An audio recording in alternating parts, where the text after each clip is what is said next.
Dakota black popcorn is one of the ones that I grow. And I have grown that right next to Otophylle polenta corn. And I don't know if this is why, but I get some red kernels. So it's not all black. I get these red kernels. And I've actually started selecting those out. It's funny because it just goes right back to black, but I do get more and more red. So we'll see over more generations. Maybe I'll end up with a Dakota red or something like that. It's just something extra special. Welcome to episode 65 of the Seed Farmer Podcast, the podcast where I want you to harvest seeds from some of the vegetables and flowers growing in your farm or garden, and then to plant that seed out to grow delicious vegetables and beautiful flowers.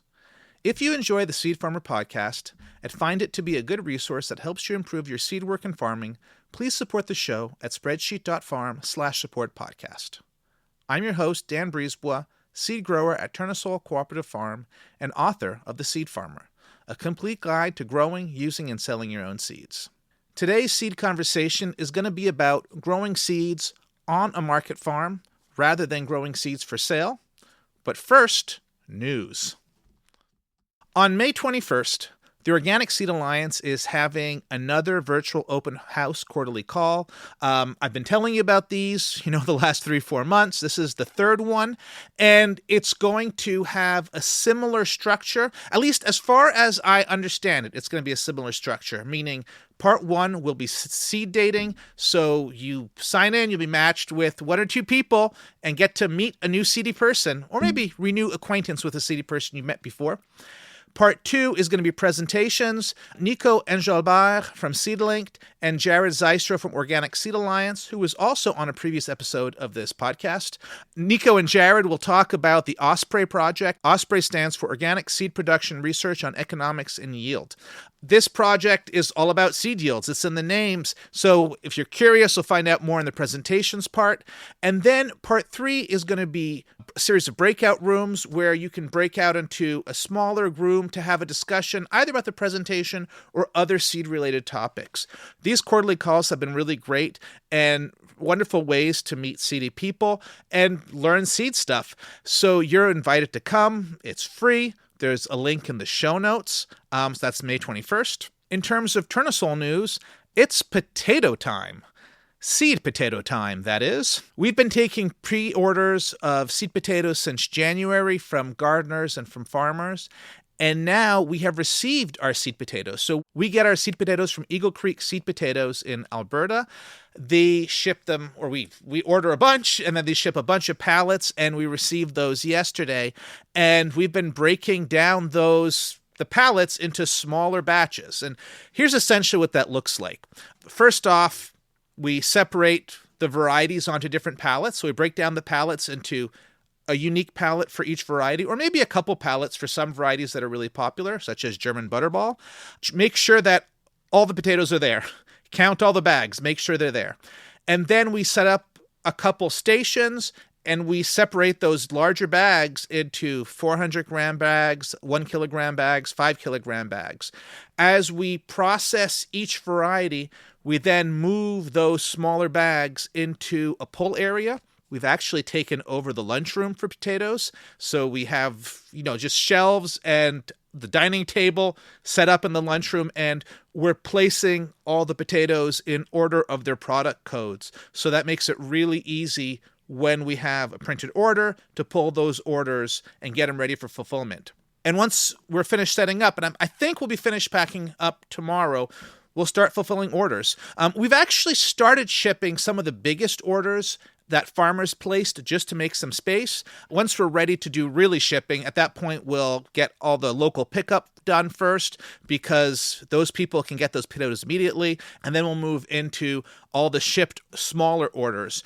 And we'll fill a couple pallets a day and then send those off in our delivery truck to the post office to get them into gardeners and farmers' hands. So that's what we're doing right now. By the time this episode is live, all the orders will be in transit or even arrived at their destination, though most growers in Quebec will probably wait until mid to late May to actually plant these potatoes into the ground, which is coming sooner than you expect. And I'm sure if you're farming, you know how fast it's coming. And now, let's get into today's conversation. Josh Volk is this episode's guest. Josh runs Cully Neighborhood Farm on a 1-acre plot in Portland, Oregon. Josh also does consulting and writing as Slowhand Farm. He is the author of Compact Farms and Build Your Own Farm Tools. Through all his work, Josh brings an engineering mindset to farming. In this episode, Josh explains how he integrates seed production into a busy market garden and grows seed mainly for his own use. Josh tells us how he determines what crops to keep for seed. We discuss Josh's lazy approach to growing seed, which includes natural selection rather than intentional roguing, getting seed clean enough but not perfect, and embracing genetic diversity instead of trying to avoid all cross-pollination. In the deep dive, Josh and I talk about growing fava beans for seed. We get into fall-sown versus spring-sown favas, selecting for cold hardiness, and threshing using a vintage roller thresher. We also talk a lot about bean weevils. Enjoy the conversation.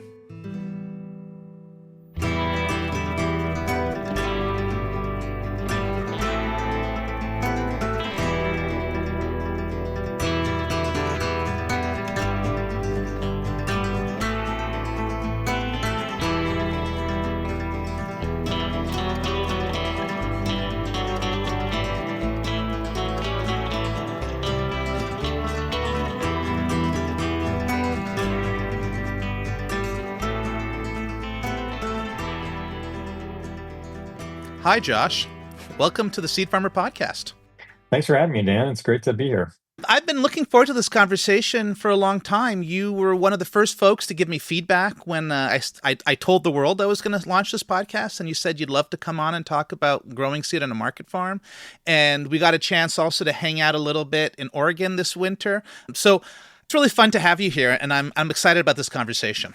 Yeah, I've known of you for a long time because of the crop planting book that came out, and then have been following along. And it was fun to finally meet in person when you were here for the Small Farms Conference earlier this winter. Why don't you start by telling us your seed story? Thinking back, it started out pretty early in my farming journey. So I was initially a mechanical engineer, and we kind of share some of that engineering background, which I think is one of the reasons why it's been fun to follow you for a while, because I think we have similar ways of thinking about crop planning and farming and that kind of thing. So I worked as an engineer briefly out of college, and didn't have a farming background at all, but had grown up with my parents' gardens and that kind of thing.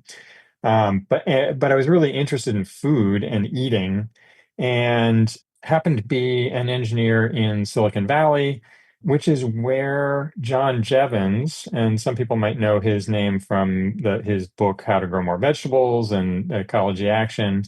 His original project had been in Palo Alto, and that's where I was living. And there was still a garden store there that was part of that project. And so I took a bunch of workshops from him, and that got me really excited about urban agriculture, the possibility of urban agriculture, because I'm from an urban background. So it was like, oh, agriculture and urban, and I could do it in a small way.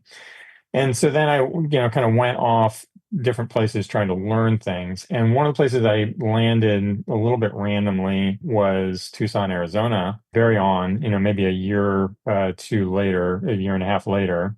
And I was trying to figure out, how do I connect to this farm world? And there was an organization there based in Tucson called Native Seed Search. And they are a kind of cultural seed bank. So they collect seed from the Sonora Desert region, but they were also collecting the stories and culture behind the different seeds that had been grown in that region for hundreds of years. And so, and cultivated. And I basically kind of pushed my way in there in some ways, and really was just a volunteer in their grow out gardens. But that got me really interested in seed and kind of understanding some of it, like what is it to grow for seed? And that was before I was even doing any market farming, growing for market. And then from there, I went and worked on a number of different CSA farms in different parts of the country, kind of learning the market farming craft. And all of those, none of those were growing seed commercially. Occasionally on all of those, we would have like a little side seed saving project. And some of those were ones that I brought partially from my time at Native Seed Search, but also from things I learned doing my apprenticeship.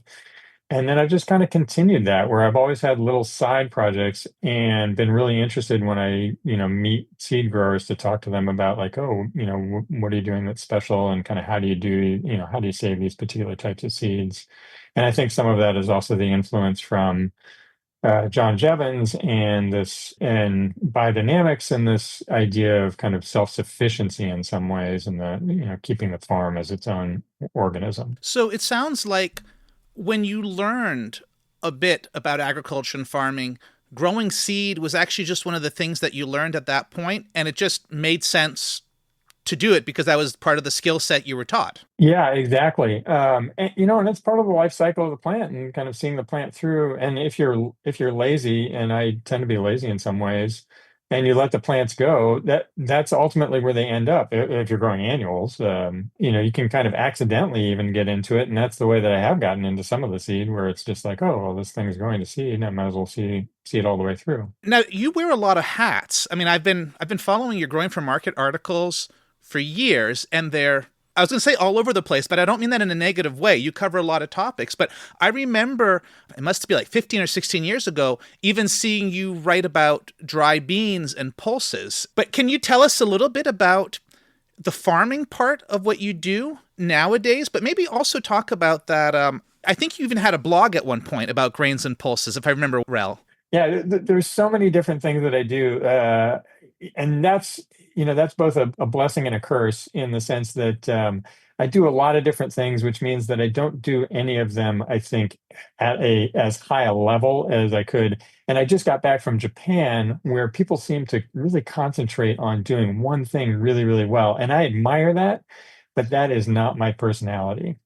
And working for myself, which I've done for the since 2007, so almost 20 years now, I've been able to do a whole lot of different things. It's all connected to small scale farming, but I haven't made myself choose one particular path. So to answer the question of what does my farming look like right now, production wise and kind of in the ground, on the ground, what I'm doing is a CSA and on a very small urban lot. So the lot is a 1 acre lot in Portland, Oregon, and it's right in the middle of a residential neighborhood. It's connected to and owned by a church that also has an elementary school. And at points during the history of the farm's name is Cully Neighborhood Farm. We're right in the middle of the Cully neighborhood. At points, the farm has been also a place where the kids at the school have come to learn. That has been less the case in the last few years, but it is somewhat the case now. But primarily, what we do at this point is CSA, and we have about 55 to 60 CSA members that we're harvesting for. And we actually grow all 4 seasons. So summer, fall, winter, and spring. We're just about to start our spring harvests this week. And that is part-time. And I've been farming part-time since 2007. So I farmed full-time for about 10 years before that. And then for about the last 20 years, I've been part-time farming in the ground, and then my other part-time work has all been work that's been writing about farming, teaching about farming, doing things connected to farming, but not the actual farm, running a farm itself. Do you farm with anybody else right now, or who? You've mentioned we a couple times. Who's that we? Yeah, so the farm has, of course, morphed over time. And the farm, Cully Neighborhood Farm, you can look at kind of some of the history of the farm in my book Compact Farms, which I wrote about 10 years ago. And the first chapter that was kind of the sample chapter for the publisher, was written on Cully Neighborhood Farm, but that was before I was involved in that particular farm. So the farm was started by a friend of mine, Matt Gordon, who now runs an organization called Oregon Farm Corps, which it basically facilitates farm apprentice training. Matt and a friend of his started it. I was working, I'm trying to think, at that point, I would have had my own farm, which was actually called Slow Hand Farm at the time. And then I came, I that morphed into another farm, which is our table cooperative now. It wasn't our table cooperative when I started, but I kind of got that one up and running in terms of their vegetable operation. And then I was transitioning again, and Matt was looking for somebody to work with him. And I said, I'd love to come and work with you. He had worked on another project with me prior to that. And so we knew each other a little bit. And then he got busy with what is now Oregon Farm Corps, was at the time Rogue Farm Corps, and he kind of handed that project off to me. So I don't know how many years now. It's been maybe 6 years since I've been running that solo in terms of the management. I'm saying we because I do have one person who works with me consistently, also part-time. And then on that particular property, the other thing that I've done is kind of subletted out two pieces of that farm. And that was intentional because I like farming alongside other people, but I kind of like the idea of them being able to run their own thing. So there's a guy who had worked with Matt and me. He had worked with us a number of years ago, and then he was asking me if I knew of anywhere to start a farm, and I said, "Oh, come take 10 beds," and he came and took 10 beds from us, and then now it's up to 15.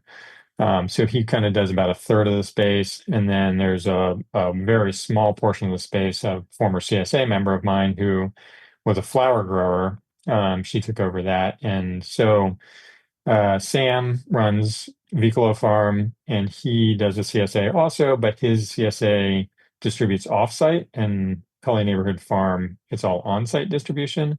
And then Sarah has Hoverfly Farm, and she does cut flowers, and we have those at our farm stand for CSA members and whoever else wants them. And then she also distributes them through her own CSA and other outlets as well. So there's a few folks who are all kind of around the farm, and everybody on the farm is part-time. And how does seed fit into this farm venture? I have this background where, seed has always just been part of what I've been doing and part of what I've been interested in. And you asked about this blog that I had started quite a while ago, it'd be probably at least 15 years ago, called Grains and Pulses, and that was pretty short-lived. But when I was starting Slow Hand Farm, going out on my own farming, one of the things I was really interested in was full diet, not to do a full diet CSA, but just in terms of growing more proteins and that kind of thing in addition to the vegetables.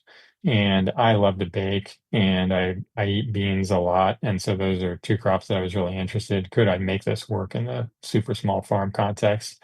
And so that was part of what that blog was about, was exploring that. And at the time, there was also another guy who was growing in this area, Anthony Bouchard, and he was on a much larger scale than me, although still relatively small scale. He was doing some stuff with grains and small grains and pulses, very specialty stuff. And he's a fantastic writer, and he had some writing that he wanted to get out there. And so that was a little bit of an excuse to publish one or two things that he had. That didn't really take off in the way that I wanted. I don't know why it fizzled out for some reason, but that was back in the blogger days. So I don't know if anybody remembers that platform, but yeah, definitely a thing of the past at this point. Before we get back to the present, how much acreage or like micro acreage were you doing in Grains and Pulses at the time? Oh, tiny. I mean, really garden scale. And this is again influenced by John Jevons and How to Grow More Vegetables in Less Space Than You Can Possibly Imagine. So, I was working on beds that were 100 square feet kind of thing, and I'm a little bit larger than that now, but I don't think I manage more than, it's definitely less than a half an acre of produce. And I still grow grains and pulses. The grain that I'm still growing is corn, and I grow popcorn and polenta corn. And I still grow pulses, dry beans. I process them for eating, and I am the primary person that eats those. If I have extra, I do sell a little bit of extra, although it's economically, it doesn't really make that much sense. The reason that I keep them in my rotation, there's two reasons. One is I just love them, and I love having them around, and I love having access to being able to eat them myself. And the other is that I need rotation crops. And so it's kind of a cover crop for me in some way, or a rotation within my field, is the corn and beans. And a chef that I worked with years ago, he was all excited about the corn, beans, and squash Three Sisters thing. And I was like, corn, beans, and squash, that just makes things complicated. But I actually trialed fields of corn, beans, and squash separately, and then corn, beans, and squash together. I was growing, at the time, I had started a farm, or I didn't actually start the farm, but I was kind of getting the farm that had been started by somebody else into shape for his particular kitchen. And there was space on that farm to run these trials of corn, beans, and squash separately and corn, beans, and squash together. And the corn, beans, and squash together actually did grow better. So I still do that, is growing the corn, beans, and squash together. It doesn't make sense in terms of a large crop for the CSA that I have. I just don't have enough space. But as kind of the side project rotation crop and product for myself, that's how I justify it. What area of your garden is in this rotation? Yeah, so my sections are I'm kind of on the standard 4 foot center that a lot of market gardens use. I'm using a BCS, so the BCS kind of fits nicely into that 4 foot center with a roughly 2.5 foot bed top and 18-inch pathway. And I consider my sections 40 foot sections, so that's about 100 square. I mean, if you calculate that out, the 2.5 times 40 feet is 100 square feet of bed top. And I will do 4 sections, so 400 square feet in corn, beans, and squash together. So pretty small. And in that, I'm doing, well, it depends on the year, but I'm doing about 6 different beans, 1 corn, and I don't save the seed on squash anymore. So I'm doing 3 different squashes. I actually could save the seed on some of the squash, but it doesn't really make sense. What quantity of beans and corn are you getting off of that? Like, how much do you have for your own supply? Yeah, it depends on the year. It's more than enough for me alone. And some years it's enough that like with the corn, I will frequently put that actually in the CSA share. If it's popcorn that we're growing, I'll put the popcorn, full ears of popcorn in the CSA share. So I can get, let's see, I can probably get 150 ears off of that space, something like that. And I'll give two ears to each of my CSA members, and then saving the best out for seed and a little bit for myself, for my kitchen use. And beans, growing 6 varieties, I'm probably getting. I'd have to go back and look, but I think it's kind of on the order of 4 or 5 pounds of each one of those beans. Depends on the variety and the year. Fresh beans are just delicious. Like, they're nothing like what you get at the grocery store, which might be sitting there for 5 years. Yeah, they really are fantastic. The unfortunate thing is I do end up probably eating more of them after 2 or 3 years than fresh, because I save them as my seed stock, and that just to be careful. These are collections that I did in different places with the beans in particular. And so then I'm eating basically the expired seed stock. I'm sure they're still delicious. Probably better than anything you can buy. They are still delicious, but they're not nearly as, you are 100% correct, where those beans, when they are, within that first year, they are so fantastic. And especially within the first 6 months, they are really, really tasty, and they cook completely differently. So when we exchanged by email, and again, just when we got on the call to start this conversation, you kept highlighting to me that you're not a commercial seed grower and that if you were doing it commercially, you would do things differently. So what does growing seed look like? And you grow more seed than just the beans and corn, but what does growing seed look like as part of your market gardener without wearing a commercial seed hat? One of the reasons why I grow seed for myself, besides just kind of keeping my hand in that and understanding it to some extent and appreciating what commercial seed growers do, which I have a great appreciation for, all the wonderful seeds that I'm able to buy. And in the past years, it's been amazing to see particularly in our region, which is a great seed growing region, how much access I have to local seed growers and really great quality stuff from them. But besides just that appreciation. Whenever I grow my own seed and then use that seed on my farm, I do find that that is 100% the best seed that I have on the farm. And also, it's hard to grow a really small quantity of seed. And so, that it's also the seed that I, kind of can do whatever I want with, where it's not like, oh, the seed is so expensive, I'm trying to just buy the bare minimum. I always have far more seed than I can possibly use for myself. So there's a few varieties that I've kind of picked out where this is something special. It's not something that is out there commercially that I can really readily get. And some of that has changed over time in terms of like things that I started out with where I was like, oh, I can't get this from somebody else. And so I'm just going to grow my own. I could potentially get it from somebody else, but it was either hard to get in the quantity that I wanted, or the variety wasn't something that was regularly available. I was kind of getting it from Seed Savers Exchange or something like that. So I would grow those and be like, okay, this is my special thing. And then it feels like it takes on its own characteristics, just having been on my own farm for after a generation, 2 generations, 3 generations, and becomes a little bit of its own thing. And so then that's kind of something special for my CSA members that they're not going to see somewhere else, or they're not going to see in that exact form somewhere else. So those are things like five color silver beet is one that I've been growing for many generations. There's a yellow collard that somebody collected, a friend of mine collected in North Carolina many years ago. And at that time, you really couldn't get them. And they passed it on to me, and I've been growing that out for a long time now.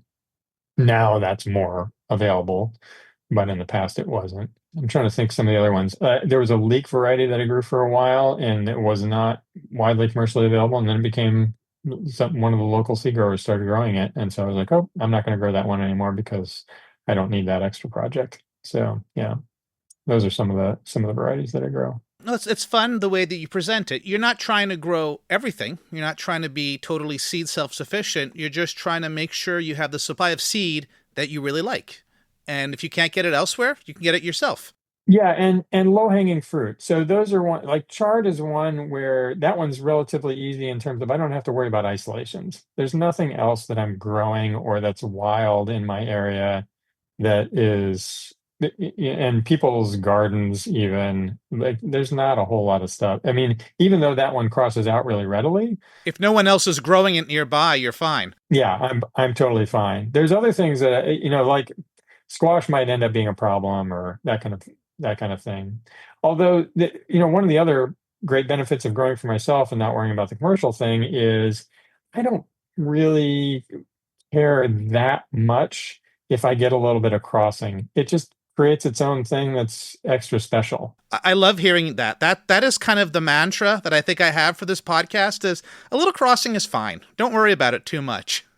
Yeah, yeah. So like Dakota black popcorn is one of the ones that I grow. And I have grown that right next to Otophylle polenta corn. And I don't know if this is why, but I get some red kernels. So it's not all black. I get these red kernels. And I've actually started selecting those out. It's funny because it just goes right back to black, but I do get more and more red. So we'll see over more generations. Maybe I'll end up with a Dakota red or something like that. But it's just kind of fun to play with that stuff. That's a really easy one. And definitely in my collards, there must be some other, I don't know if it was in the original stock, but I think it's more kind of my laziness in terms of some of the other brassicas maybe going to seed at the same time. Kale, I'm suspecting kale at the same time because I grow kale for Rob also, and so it's definitely flowering at the same time. But I see some of the what I believe is influence from rainbow lacinato in occasional plants, and it's fine. It's like I just mix that into the bunches that I'm giving people. It's just something extra special. It doesn't really matter. Would you cull it out rather than let it go to seed? Actually, it's funny. I have no way of confirming that this is true or not, or I haven't looked at whether or not this is true, but I heard this thing a long time ago, maybe even when I was at Native Seed Search, that Hopi seed savers would not actually cull any of their plants. So they would just let everything go together, and there was no seed selection. No seed selection from the grower happening. So, I mean, of course, there's selection processes from, all kinds of pests and diseases and everything else and weather that's always happening.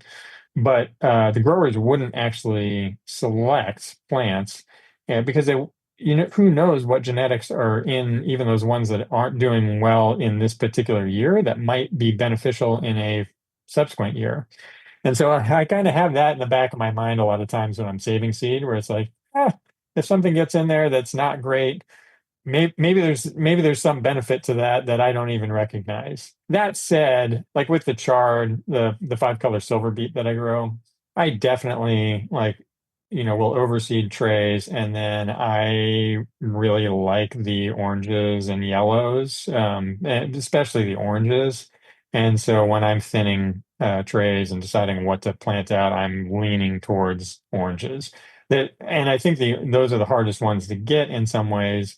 And so by doing that, there's always reds and always whites that come in, but I'm at least keeping that orange in there a little bit more. So I am doing a little bit of selection that way.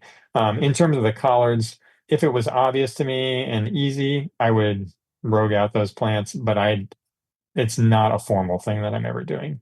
Same thing happens with beans. I can see bean crossing. I grow all the beans right next to each other. I can see, and beans don't outcross that easily, but they do outcross. And when I get beans that are obvious off types, I do not put those in my seed stock. I'll eat them; they're totally great to eat, but I don't put them in my seed stock. How often would you keep seed from a variety? Are you keeping everything every year, or do you have a bit of a cycle that you're working on?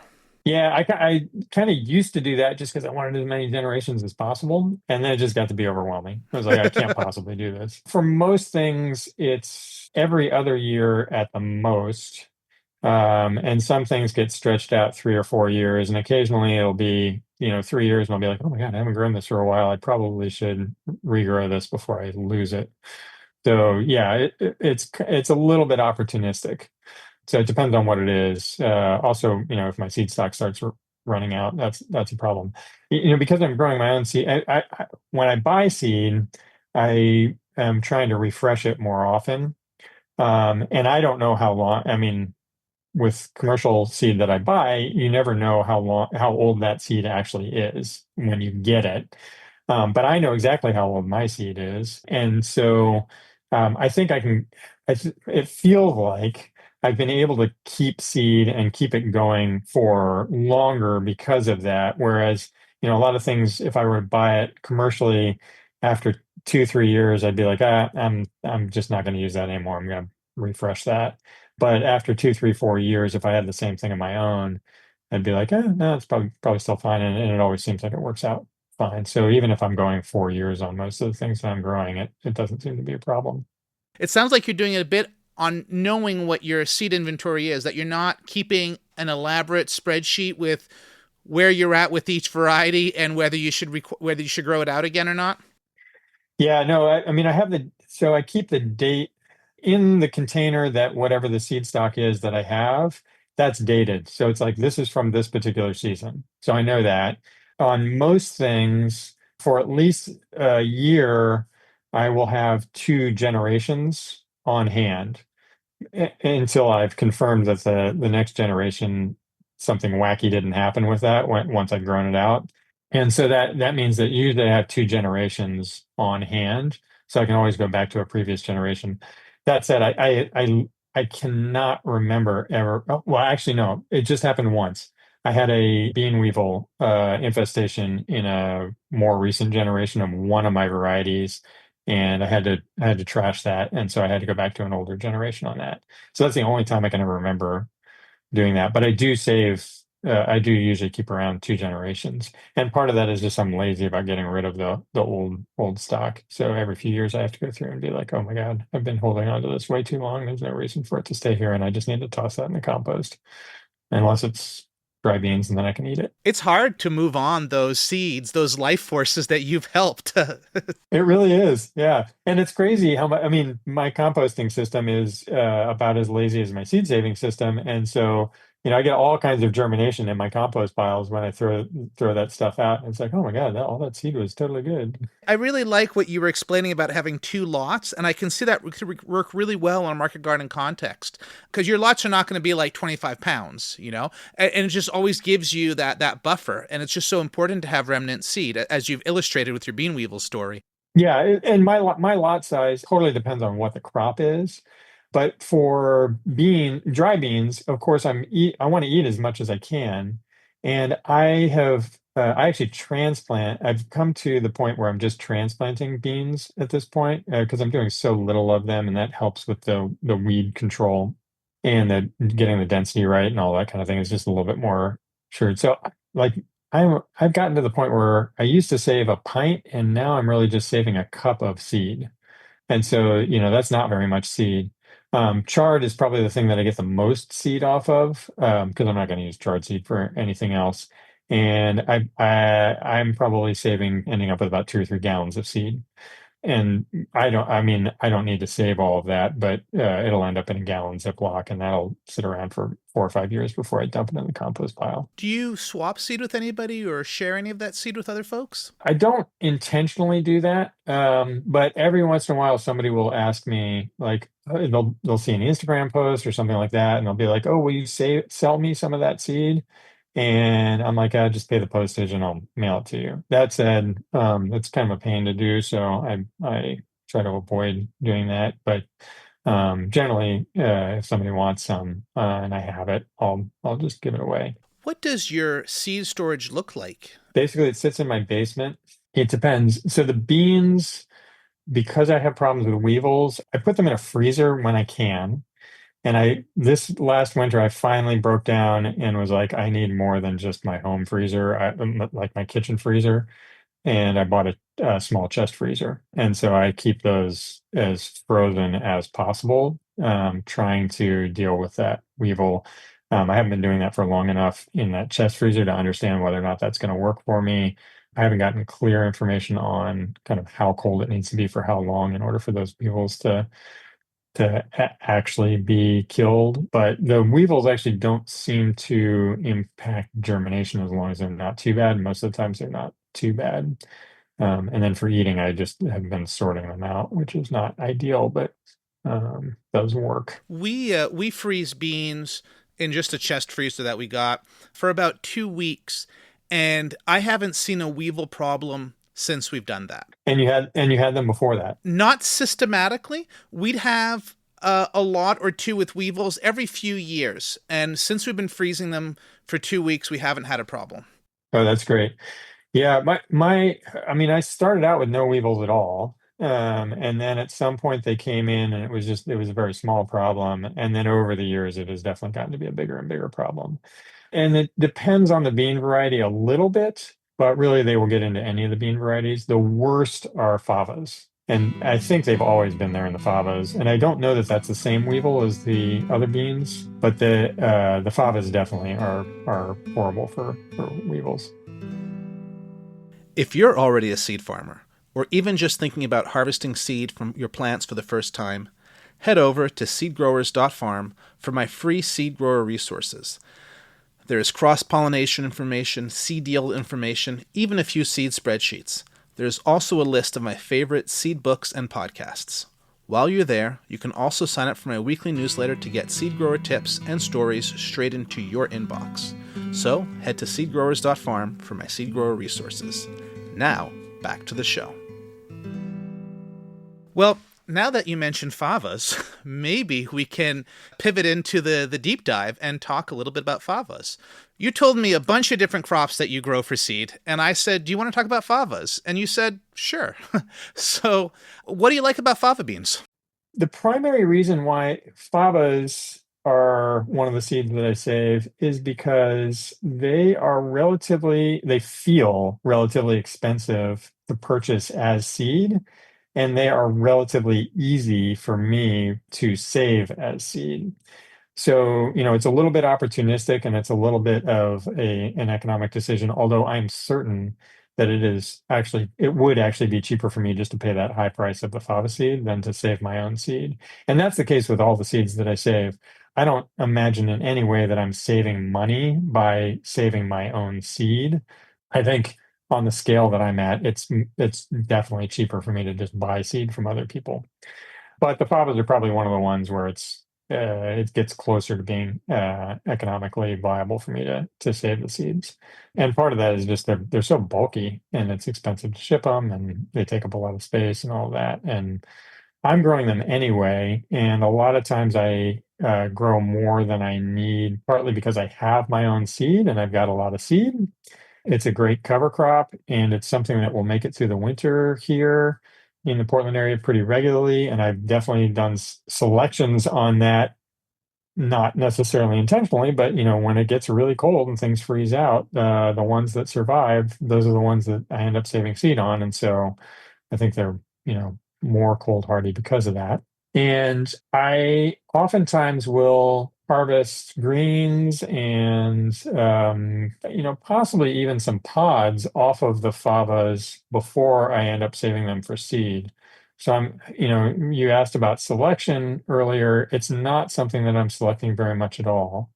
The fava, I think I've even lost track of what the original variety was. I think it was Aqua Dolce, but I don't remember. It's a big, broad, flat one, and it's primarily green, although I get a significant number of purple beans in there also. And this is one of those things where it's like I don't get into the super geekiness about these things.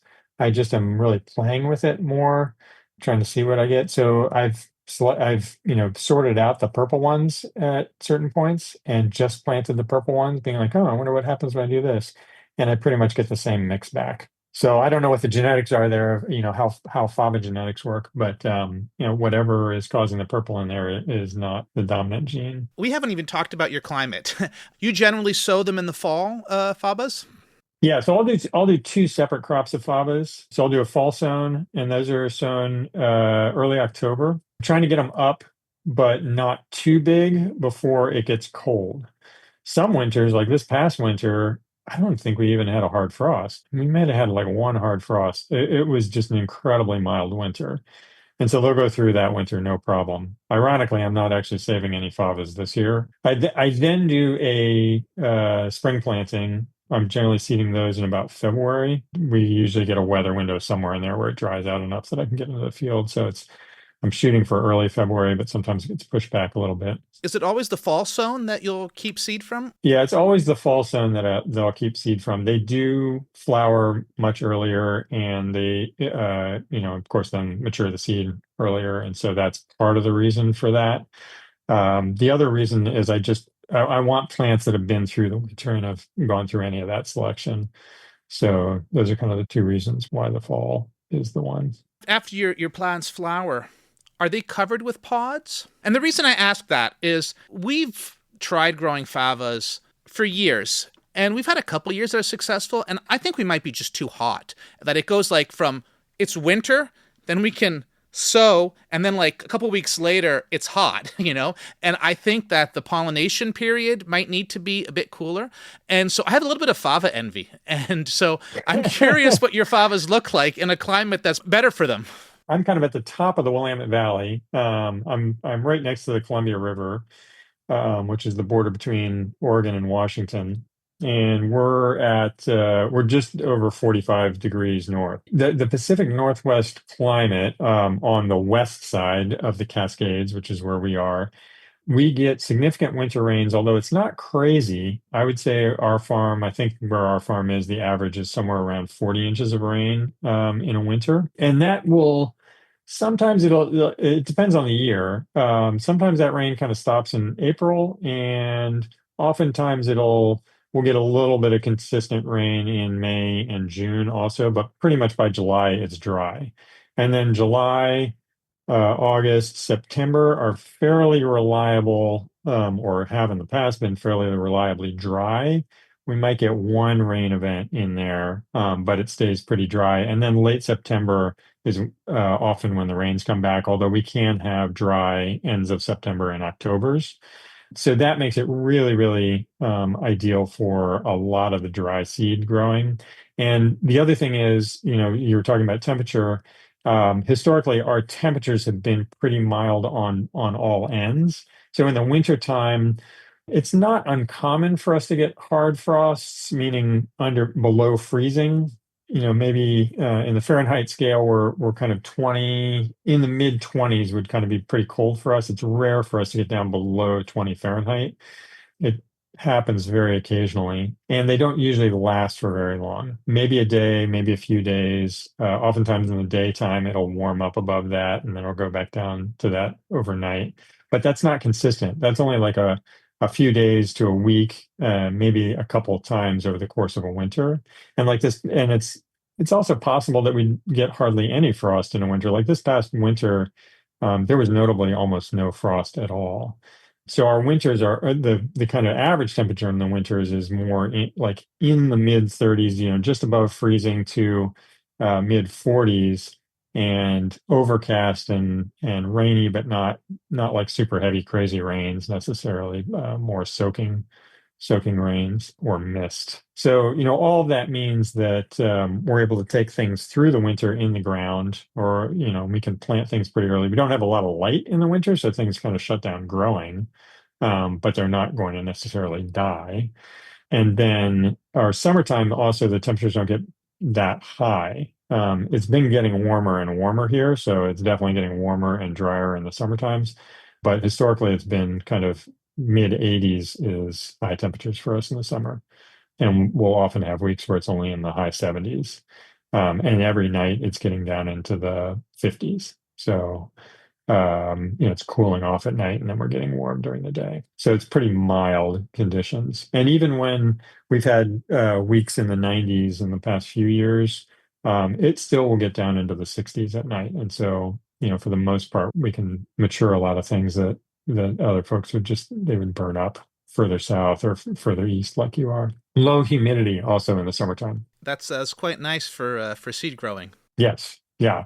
And the Willamette Valley, just south of us, I mean, that's known as a premier brassica seed growing region in the world. One of the top two is what I've heard. Yeah.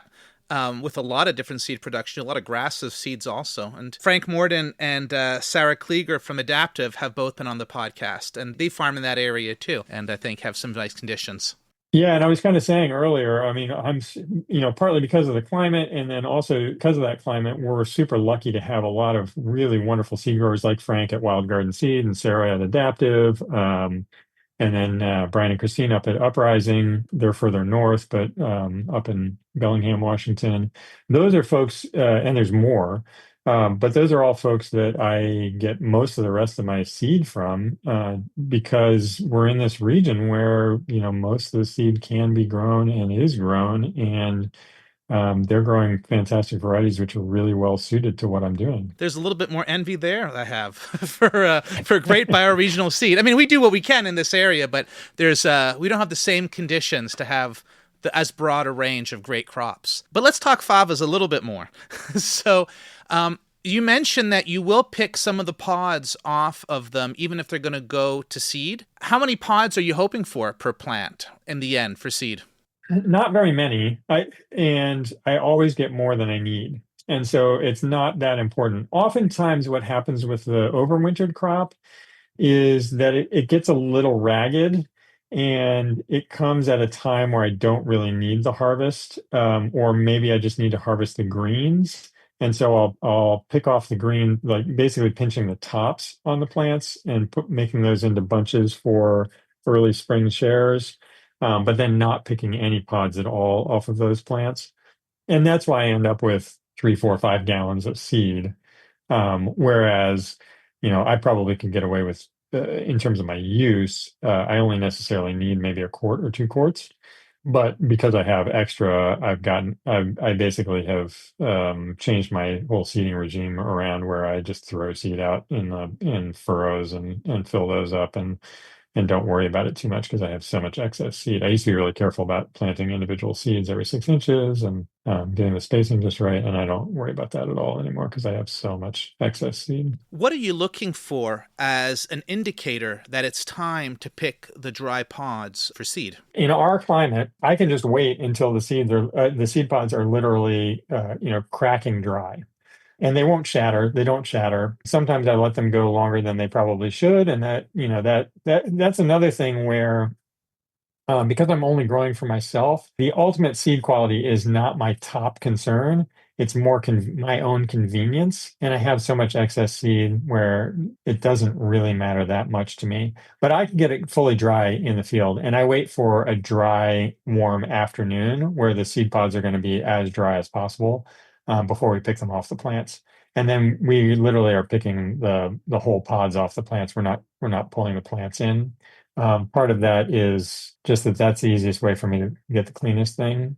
And then that usually sits for a few weeks to a few months because I have a hard time getting around to it, which I think might be one of the things that increases my weevil pressure. I suspect that the weevils are just because when I clean them sooner, I tend to have lower weevil damage than if I let them sit around for a while. So I suspect that the weevils are kind of hanging out in the pods themselves before they get into the beans. And by having them sit around, that might be causing them to actually have the time to get into the beans. But just because I don't necessarily have time at the moment that we've picked them, oftentimes they'll sit around for a while in my basement, essentially. And I typically either just have them in our regular harvest containers, which are, bulb crates. As the pods, like as pods with beans in it? Pods with beans in it. Yeah, exactly. Or I'll put them in paper grocery bags because those, they'll basically let the moisture out. Both of those things let the moisture out. You could either put them in the paper grocery bags or in feed sacks with the pods in that freezer of yours a couple weeks after you harvest. I could, although with the pods, they take up a lot more space. Definitely, yeah. You'd have to almost do a rotation. And they're pretty dirty. So yeah, in the grocery bags, they'd be fine. In the crates, they wouldn't be as great. Oh yeah, you wouldn't want to just like fill it up with with pods. Yeah. So then I kind of inherited, was given this thing called a Taylor bean and pea thresher, which is designed for fresh peas, actually. And it's basically a roller thresher. So it's got two rubber rollers that there's a little bit of adjustment at the spacing between them, and that's belt driven. And then you basically feed the pods between those rollers, and it squeezes the beans out one side, and the pods get sucked through the other side. It doesn't work great for the favas because the favas are pretty flat, so they tend to jam those rollers quite a bit, but it works okay, and I'm good at using it now. And the thing that I like about that, it's not the fastest way to thresh the beans, but I get pretty clean beans out of that. And I can do it standing up, and it's, kind of low effort for me. And so that's the way that I thresh all of my beans. And then I have a couple of different cleaner options. So the same person that gave me the bean and pea thresher gave me this old. Have you ever seen a Vacaway seed cleaner? I don't think so, but I may have. Yeah. So it's basically like an oversized clipper, and it sits on the floor, and it's got three different sets of screens. Like a fanning mill? What fanning mill, exactly. Yeah. So it's got three different sets of screens. It's got a fan that you can either turn on or off.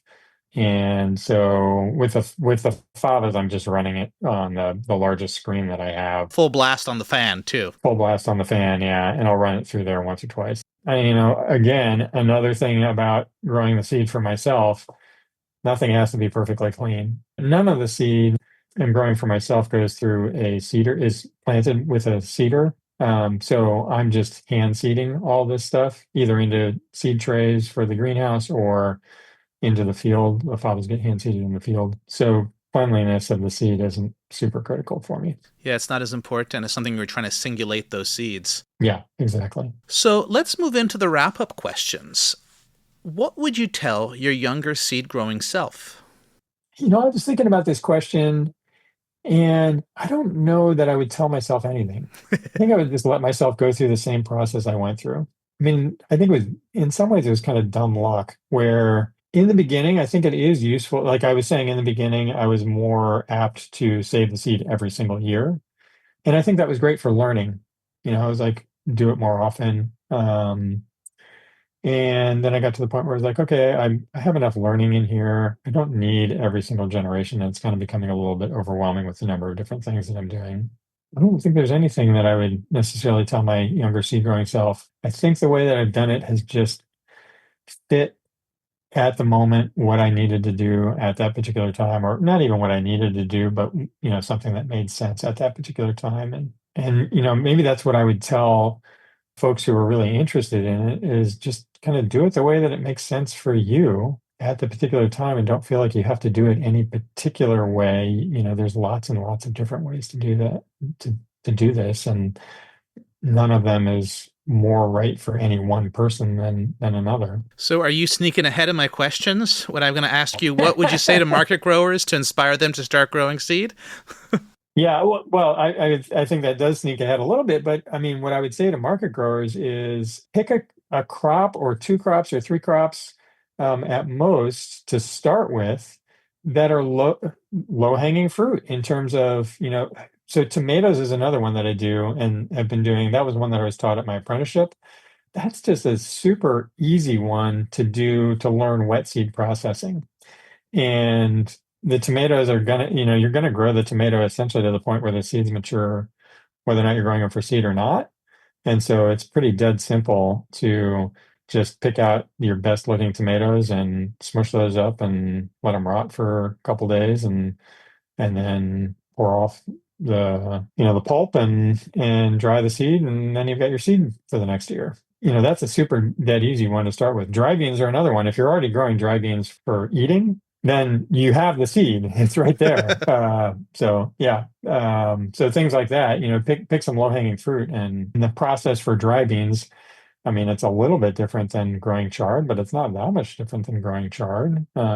So that shows you the process for dry seed. It's like the best seed I get is the seed that I grow myself, and I really do everything wrong, and still that ends up being the best seed. So, is there something that I should have asked you?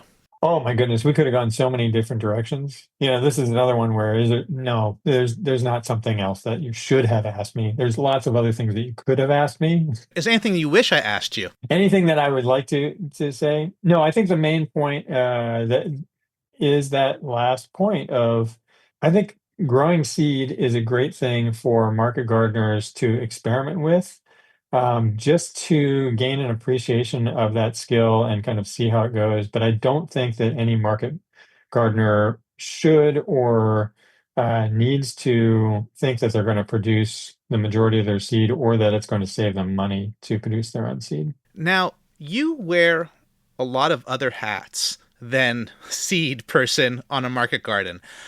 What else do? You want to tell us a little bit about your other projects? Yeah, so it's morphed over time. My background is mechanical engineering and tool design. In terms of that was my degree in college and briefly my work before I started farming. And my job, kind of through college and early in college and in high school was a bicycle mechanic, and I raced bicycles for a while, so I have a strong affinity for bicycles. And so tool design for small farms in particular, and there's getting to be a lot more tools available for the small farm in particular. But when I started 30 years ago, that was a gap. And so I spent quite a bit of time designing the tools and then also just the systems to use tools effectively on small farms. And that's something that I have worked with other farms on, designing things for them in particular and helping them with the setup of their systems around the farm. The tool is one piece, but how to use the tool is just equally important. And so, talking with them about the ergonomics being the efficiency, how to use something efficiently and effectively. So that, I mean, most people think about it as not getting injured, but it's also just like, what's the efficient way to use these things?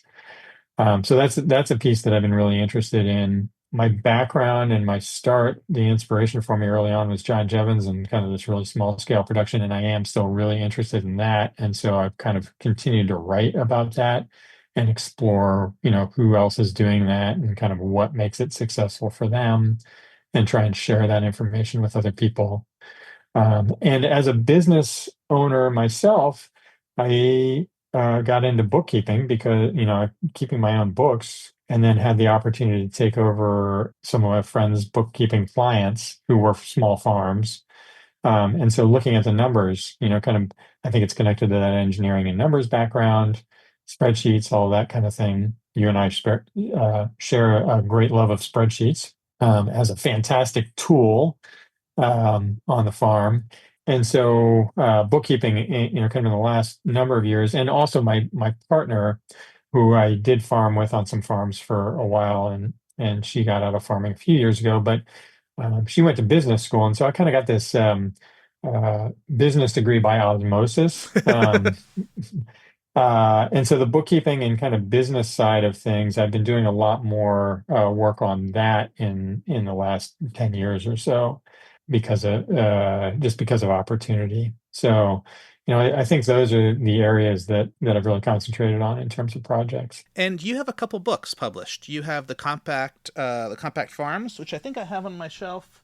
I know I have on my shelf, but I can't. Oh, I think it's the yellow one right there. right Yeah, there. I can see it all the way from here. And you have a book on small tools. Yeah, build your own farm tools. So the Compact Farms book is a book that profiles 15 different small farms, including my own small farm at the time, which was Slow Hand Farm and Cully Neighborhood Farm, where I am now, as well as a number of other farms all across the country and up into Canada, up into your neighborhood.